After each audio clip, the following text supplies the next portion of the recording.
Un muy feliz domingo para todos. Hoy la iglesia celebra el cuarto domingo del tiempo pascual. Y este domingo lo llamamos el Día del Buen Pastor. ¿Por qué? Porque la lectura del Evangelio que la liturgia nos presenta hoy está tomada del capítulo 10 del Evangelio de San Juan. Es la lectura en la cual Jesús dice: yo soy el buen pastor que da la vida por las ovejas. Esta lectura precisamente es cumplimiento de la profecía de Ezequiel, que se encuentra en el capítulo 34. En esa profecía el Señor decía por boca de Ezequiel, refiriéndose a los pastores de Israel de ese entonces, que ellos, los pastores, habían trasquilado las ovejas y se habían vestido con la lana de las ovejas. Se habían tomado la leche de las ovejas. No habían cuidado a la oveja enferma. Y entonces el Señor dice: yo suscitaré un pastor para todo el rebaño. Jesús entonces dice: yo soy ese, yo soy el buen pastor que da la vida por las ovejas. No como el asalariado, no como el que gana dinero por el ejercicio de su pastoreo, no como ese, porque el asalariado, dice el Señor, ve venir el lobo y huye, ve venir el COVID-19 y huye. En cambio, el Señor sí dice: yo soy el buen pastor que da la vida por las ovejas. Y vemos cómo Jesús, en efecto, en la cruz entregó la vida por las ovejas. Bien, el Señor, que es el buen pastor, ha querido dejar en su iglesia a un pastor para todo el rebaño, precisamente como un signo de unidad de su iglesia, de esa iglesia que Él fundó. El Señor, vemos nosotros en el Evangelio de San Juan, en el capítulo 21, desde el versículo 15, cómo después de la resurrección Jesús conversa con Pedro, lo llama de entre los otros apóstoles y le pregunta: Pedro, ¿me amas más que estos? Estos era el resto de los apóstoles. Y Pedro le dice: sí, Señor, sabes que te amo. Entonces el Señor le dice: apacienta mis corderos. Primero corderos, ¿no? O sea, sus hermanos, los que van a ser inmolados, los que iban a morir mártir. Apacienta mis corderos. Luego por segunda vez le dice: Pedro, ¿me amas? Sí, Señor, sabes que te amo. Apacienta mis ovejas.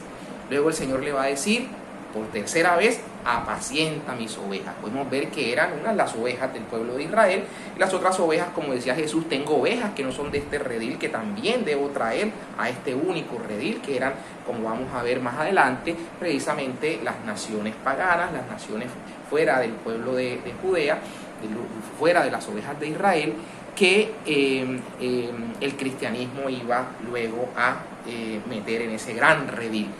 Entonces el Señor le dice a Pedro que apaciente sus ovejas. Escoge a uno de entre todos los apóstoles, a uno como un signo de unidad de la iglesia, y pone al frente a un pastor para hacer un signo visible de unidad. Entonces ese pastor al que el Señor escoge fue al apóstol Pedro. Ya sabemos nosotros que en Cesarea de Filipo, el Señor, que había dicho a Pedro en ese momento también, cuando había mucha confusión, porque el Señor pregunta: ¿quién dice la gente que soy yo? Entonces mucha gente, decían los apóstoles, unos dicen que eres Juan Bautista, otros dicen que eres Elías, otros dicen que eres uno de los profetas. Es decir, hay muchas ideas, y el Señor no quiere eso, como vemos que hoy ocurre. Unos creen en el rapto, otros creen en que no se bautizan niños, otros creen en la teoría de la prosperidad, en las declaraciones positivas, otros creen en la Trinidad, otros dicen que son cristianos de la unicidad, otros no creen en que Cristo es Dios, como los testigos de Jehová, otros creen de otra manera, y hay una confusión en el cristianismo. El Señor no quiere eso. Pedro, entonces, el Señor más bien le pregunta a Pedro: ¿y ustedes qué dicen? ¿Quién dicen que soy yo? Entonces Pedro le dice: tú eres el Mesías, el Hijo del Dios vivo. Jesús, ante esa declaración, ahora sí está ante la verdad, ante la verdad. Entonces, estando ante la verdad, le dice Jesús a Pedro: tú eres Simón. No lo llama por el nombre de Pedro, tú eres Simón, que era su nombre. Tú eres Simón, el hijo de Jonás, el hijo de Juan, y yo a mi vez te digo, ahora sí lo va a llamar Pedro, y yo a mi vez te digo que tú eres Kefas en arameo, y sobre esta Kefas, piedra, edificaré mi iglesia. en arameo era sencillo y no tuviese la confusión que hoy muchos que protestan contra esta gran verdad se han inventado para no reconocer precisamente en Pedro la autoridad que Jesús deja y que es precisamente la piedra sobre la que él funda su iglesia. Cristo, por supuesto, es la piedra angular y la piedra central. Así como Cristo era el buen pastor, es el buen pastor y deja a Pedro como pastor de su iglesia, así la piedra angular deja una piedra para sobre la cual él construir su iglesia y sobre el cimiento de los apóstoles, por supuesto. Pero escoge a Pedro, a Kefas, por eso cambia su nombre de Simón, que significaba caña endeble, a Kefas, a roca, ¿verdad? O sea, a piedra. Entonces el Señor cambia el nombre de Pedro y aquí explica entonces por qué lo llamó piedra, porque era la piedra sobre la cual él iba a fundar su iglesia. El Señor sigue haciendo declaraciones sobre Pedro y le dice: a ti te daré las llaves del reino, lo que ates en el cielo quedará atado, lo que ates en la tierra, quedará atado en el cielo, lo que desates quedará desatado en el cielo. Estas llaves eran símbolo de la autoridad con la que se investía al mayordomo, al primer ministro del reino. El rey, que era Cristo, dejaba las llaves de su reino en su primer ministro, en su mayordomo. Tenemos este ejemplo precisamente en el profeta Isaías, en el capítulo 22, desde el versículo 16 en adelante, vemos cómo el Señor deja en claro allí que entre Sebna y Eliakim, que hay una sucesión ahí entre el uno y el otro, que era mayordomo del palacio del reino, se le entregan las llaves y dice: lo vestiré con tu autoridad. Él será un padre para la casa de Israel. Por eso este primer ministro lo llamamos también como un padre para el pueblo. Por eso hablamos de papa. Entonces, el Señor, vemos aquí cómo esa autoridad, en el capítulo 22 de Isaías, como esa autoridad se pasa del uno al otro. Le daré tu autoridad, dice, daré las llaves también para que lo que abra nadie más lo pueda abrir, lo que cierre nadie más lo pueda cerrar. ¿Okay? Entonces vemos cómo en Pedro este pasaje tiene su también cumplimiento. El Señor dejando la autoridad en el apóstol Pedro y dándole las llaves como signo de autoridad de el reino, de la iglesia que el Señor fundaba en ese momento en él y que se haría efectiva el día de Pentecostés. Entonces el Señor ha querido precisamente eso, que su iglesia tenga a una persona como signo de la unidad de los cristianos, apacentando al rebaño, a su iglesia, a su iglesia. Ante la muerte de Pedro, entonces les va a suceder, esa misma autoridad va a ser transferida a quien ocupaba en ese momento también la sede de Roma. En ese momento, a la muerte de Pedro, Lino, luego a la muerte de Lino, Cleto, a la muerte de Cleto, Clemente, Sixto, Evaristo, y tenemos todo lo que la historia nos cuenta y sabemos que hoy el número 266, sucesor del apóstol Pedro, es precisamente el Papa Francisco, por una línea ininterrumpida que la historia nos deja en claro. Ahora bien, los pastores del rebaño del Señor, si bien pone a uno al frente como signo de esa unidad, para la comunión plena y de la unidad de esa iglesia, vemos cómo en las comunidades cristianas, cuando las comunidades se iban fundando, se dejaba una persona para que pastoreara o quedara al frente de esa comunidad, y es así como encontramos a los episcopos, a los presbíteros, y también cómo estos recibían ayuda de los diáconos, que precisamente la palabra diácono significa servicio. Entonces teníamos a los obispos, a los presbíteros y a los diáconos, que es lo que hoy sabemos que tenemos en la iglesia. El obispo que dirige toda su jurisdicción, en la cual hay presbíteros que en las distintas comunidades parroquiales ejercen la tarea de pastorear esas comunidades en particular. Y el obispo con la jurisdicción en toda esa diócesis, en todo ese gran lugar. Y el obispo de Roma como pastor universal de toda la iglesia, de todo el rebaño del Señor. Sabemos nosotros cómo en medio de estas situaciones en la iglesia encontramos cómo muchos pastores no son ejemplo precisamente de eso, del buen pastor, del ejemplo que el Señor nos daba. Nos levantamos en ocasiones con noticias tan horrorosas como el abuso sexual de sacerdotes con niños. ¿Qué buen pastor puede ser ese? Una tragedia personal para el pastor, para ese pastor que ejerce de manera tan aberrante ese ministerio, que ha caído en esa aberración en su ministerio. Pero una cosa es clara, ¿verdad?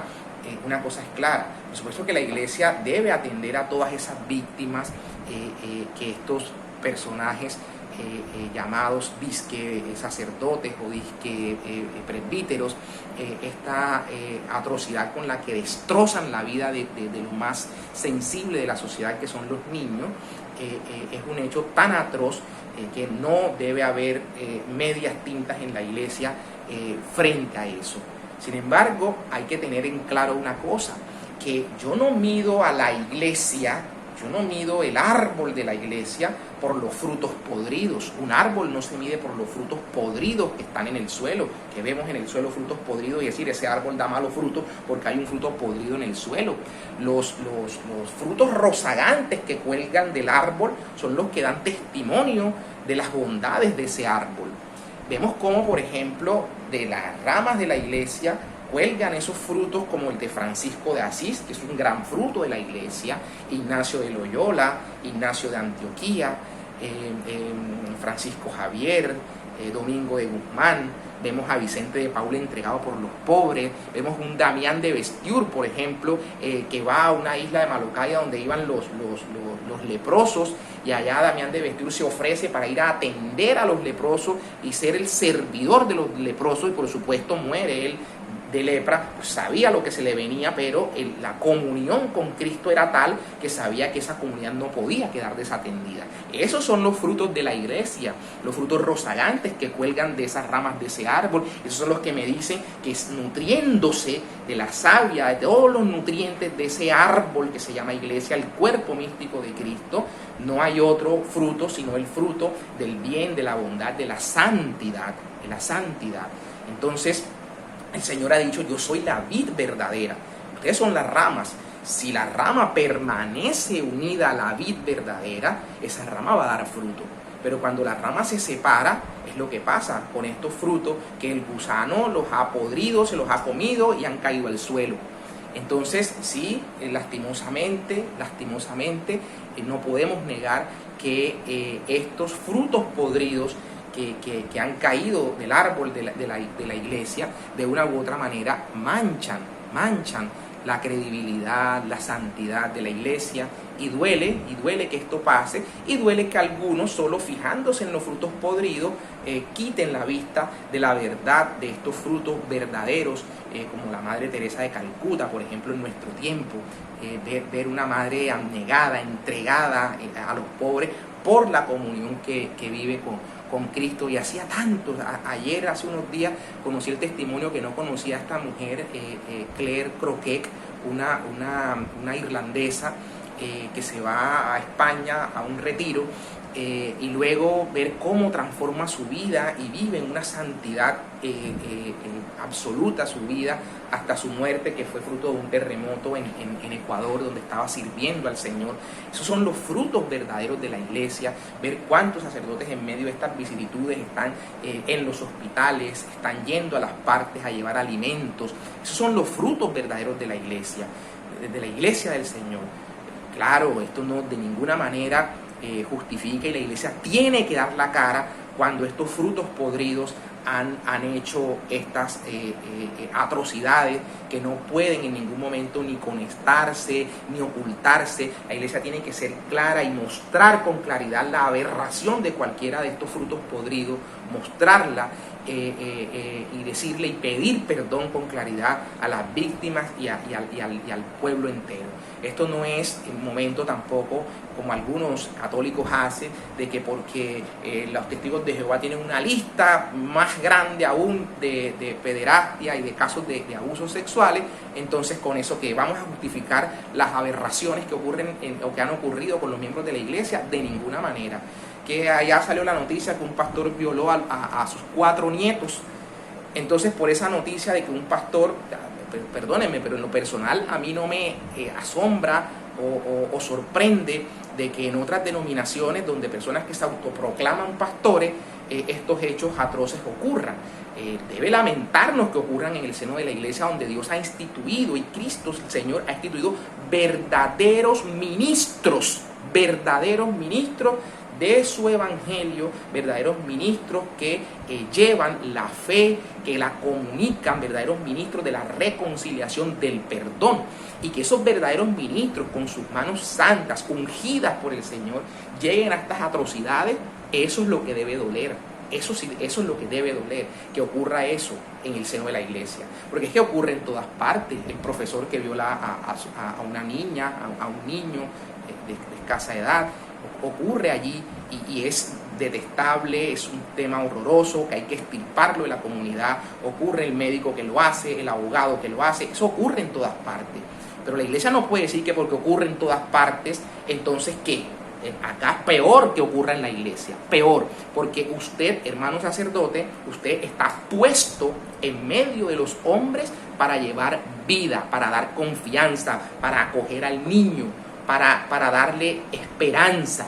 Y si usted le destroza la vida, eso es peor. No estoy diciendo que porque lo haga un médico lo estoy justificando, y yo sé que se me entiende, o que porque lo haga un abogado, porque lo haga un profesor, o porque lo haga un pastor, o porque lo haga un llamado apóstol, o yo no sé qué cosas que se llaman en otras partes. Eso no es el punto. En cualquier parte es grave, pero es más grave en usted, señor sacerdote, cuando eso ocurre. Es mucho más grave. Entonces, estos frutos podridos lastimosamente hacen que la credibilidad de la iglesia empiece a menguar o empiece a perderse, cuando no debe ser así. No debe ser así, sino mirar objetivamente la situación. La iglesia debe señalar a ese fruto podrido, digamos, cortarlo de la iglesia, de la comunidad, con la debida misericordia que deba tenerse, el perdón que se pueda dar desde lo divino, pero la justicia humana tiene que operar, y tiene este Señor que remediar y resarcir lo que civilmente corresponde. Entonces, vemos que algunos hoy que dicen que el sacerdocio es un invento, que esto pues se lo inventó la iglesia. No, el Señor claramente deja dicho, por ejemplo, en la carta a los Hebreos, vemos cómo el sacerdocio, se dice que el sacerdocio fue cambiado, que cambiado el sacerdocio cambia la ley. ¿Qué fue lo que cambió? El sacerdocio de la tribu de Leví, el de Aarón. Eso fue lo que cambió. Ya la ley no es la de Aarón con machos cabríos y los ritos de los sacrificios de animales. No, cambia el sacerdocio que se suscita en Cristo el Señor, nuestro sumo y eterno sacerdote, y cambia ahora a la manera de Melquisedec, dice el autor de los Hebreos. ¿Y cuál es la manera de Melquisedec? Nos da la respuesta al Génesis. Pan y vino ofreció él a Abraham. Y vemos cómo el Salmo 110 dice: tú eres sacerdote eterno según el rito de Melquisedec. ¿Cuál es ese rito? El que Cristo hace en la última cena, en Lucas 22, al partir el pan y al ofrecer el vino, su cuerpo y su sangre. Ha pedido a los sacerdotes: hagan esto en memoria mía. Y los que se comunican y comparten ese sacerdocio con el Señor, entonces son los auténticos sacerdotes instituidos por el Señor, que hacen este memorial de la Eucaristía en nombre y por mandato del Señor. Por eso se llama el orden sacerdotal. Esto no es invento de curas ni de nadie. Ahora, que una persona hoy coja la Biblia, yo hoy puedo coger la Biblia y decir que soy un pastor, me autoproclamo como tal y tengo una comunidad, pues soy un asalariado más que cobra un diezmo, hace X cosas y demás, y hacemos un culto rico. Pues sí, hablamos del Señor, oramos y todo, pero la institución del alimento verdadero, que es la Eucaristía, para la cual están puestos los sacerdotes, la única verdad es precisamente la que se ha revelado en la iglesia del Señor y la que comunican los sacerdotes, a quien el Señor precisamente también les ha dado el poder para perdonar pecados, como dice su evangelio. De hecho, dice el autor de la carta a los Hebreos: el sacerdote es sacado de entre los hombres, o sea, es un hombre más y peca y conoce la condición del pecado. Es un hombre más que es sacado de entre los hombres para ofrecer sacrificios por el perdón de los pecados. Ese era el sacerdote, su trabajo, y eso es lo que sigue siendo hoy. Yo voy a un culto, sí, leo la palabra de Dios, oro y maravilloso, pero el sacrificio que fue el de Cristo en la cruz y que Él pidió que se hiciera en memorial de Él, como dice San Pablo, hasta que Él vuelva, ese sacrificio se hace solo en el seno de la Santa Iglesia, como se ha hecho a lo largo de toda la historia desde que Cristo la funda en Cesarea de Filipo, desde la noche de la última cena. Todo el tiempo. Ahora que luego se separó Lutero en 1517, desde ahí una denominación y otra creó, y otra se creó, y otra, y otra, y otra, y otra, y estas desecharon la Eucaristía. Pues problema de estos que han desechado la Eucaristía. Pero la Iglesia debe ser clara en que la verdad de la revelación que ha recibido, hoy día entonces en la Eucaristía, por manos del sacerdote y el Espíritu Santo, que lo llama la epíclesis, se convierten las especies de pan y vino en cuerpo y sangre del Señor, y con ese cuerpo y con esa sangre comulgamos, tenemos intimidad con el Señor y obedecemos lo que nos ha dicho. El que come mi carne y bebe mi sangre permanece en mí y yo en él. Que el Señor nos bendiga, que bendiga a su iglesia, que nos regale, y oremos en la comunidad, en la iglesia, para que el Señor nos regale sacerdotes santos. Y nosotros los laicos, no es solo también, porque es muy fácil decir los sacerdotes, pero ¿qué estamos haciendo nosotros? Y nuestros pecados, ¿con cuánto están contribuyendo también a manchar la iglesia? Que el Espíritu Santo santifique tanto a los sacerdotes como a nosotros los laicos. Dios los bendiga.